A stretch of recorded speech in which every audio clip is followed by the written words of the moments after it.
Before the break, we were talking about health care, Medicare for all, whether it made sense to transition. Ms. Baer, you said we need some universal style care, but we can't make an immediate transition there. Ms. Keith, you wanted to respond briefly to that statement, then we're going to move on.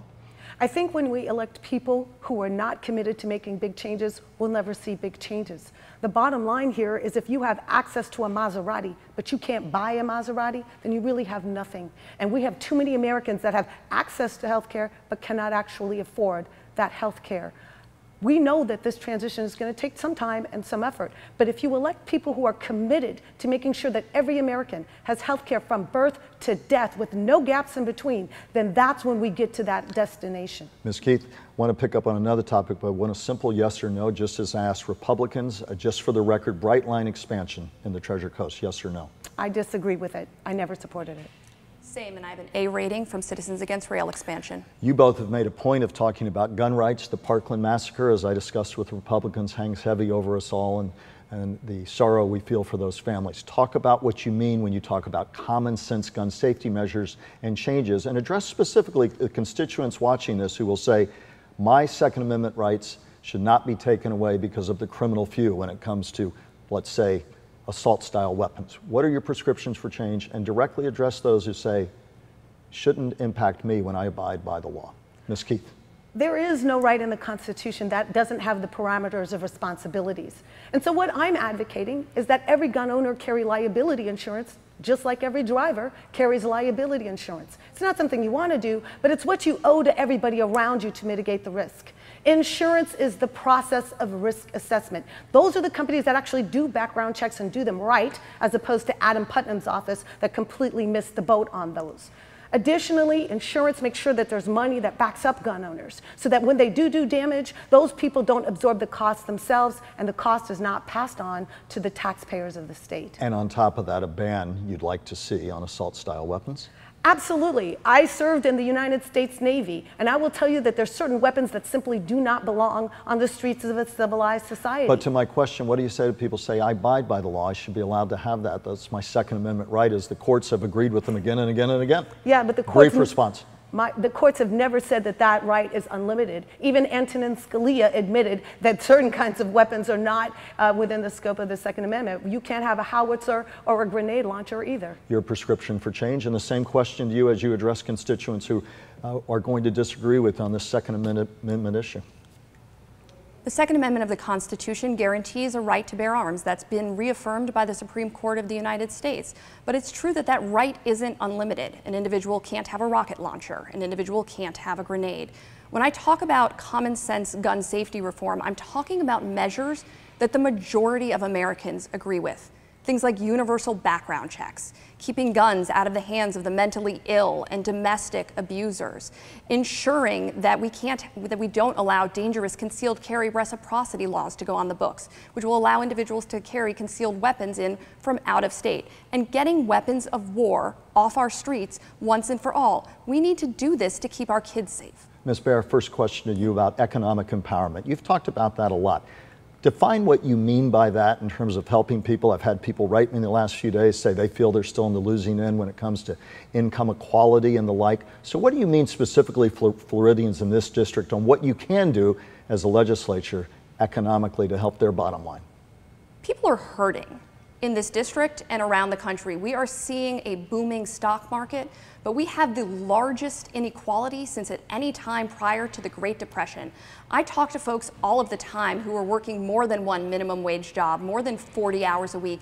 They still can't make ends meet. They still can't keep up with the rising cost of living in our community. And we've got a Republican-controlled Congress and Brian Mast who've been doing things like voting to give a massive tax cut to the wealthy. So what do you do to change that specifically? What specifically is your prescription?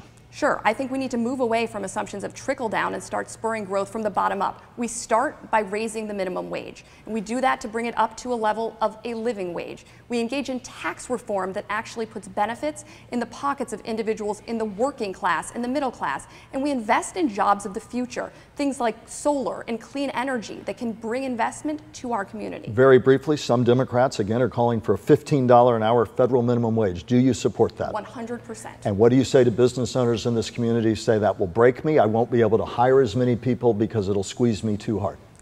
I think we say our community does best when everyone is able to ensure that they have a decent standard of life. My family are business owners, and they know that if their community, if their individuals who are working for them are struggling, if they can barely get by, that's not making for good workers. That's not what we owe our community. Ms. Keith, do you support a $15 an hour federal minimum wage, as many Democrats led by Bernie Sanders are now calling for? First, a brief answer, then we'll let you expound on it, of course. I absolutely do, and I'm also calling that the minimum wage have a direct tie to inflation and the local cost of living. And what do you also say to business people in this community? Say it will have a very real impact on their bottom line and their ability to hire employees if that were to come to pass? I would tell them that there's a marketplace for everything, including a marketplace for labor. And by underpaying for the actual cost of labor, they are putting on the taxpayers the difference. Because if you're still working a full-time job and you can't feed your family, you need food stamps, you need housing assistance, then the taxpayers are basically making up the difference for your labor. I'd also like to add that we have a system that has been structured to make it harder on the person at the bottom of the scale and easier for the person at the top. The people in our district know that the rich have just gotten richer, and the solution to that is not just sending another rich person to Washington, D.C. You two have conceded, and I've seen published articles, you said, listen, we acknowledge we're not altogether far on the issues. And so you've said, Ms. Baer, it's a matter of style. It's a matter of a sense of what we can bring to the table. To that end, I'd like you to close your comments. There's some sense that Ms. Keith has more of a grassroots effort. Ali Schmitz with TC Palm said supporters of your opponent said to you, Ms. Baer, said you haven't spent enough time with voters in the district. During one local forum, they said you were fundraising at a book launch party in New York City. If you win the primary, how do you assure voters that you'll be the difference maker, that you're committed to representing the district's constituents? And I would add to that, in your closing thoughts, how do you do that when you're really not far apart on the issues and convince them that you're different or the better choice than Ms. Keith August 28th? I'd like to point out that I'm the only candidate in the Democratic primary who qualified for the ballot by petition signatures, collecting more than 5,110 of them. We have an incredibly strong grassroots community supporting us in this campaign. Literally dozens of volunteers, from individuals aged 16, 17 to individuals in their 80s or 90s.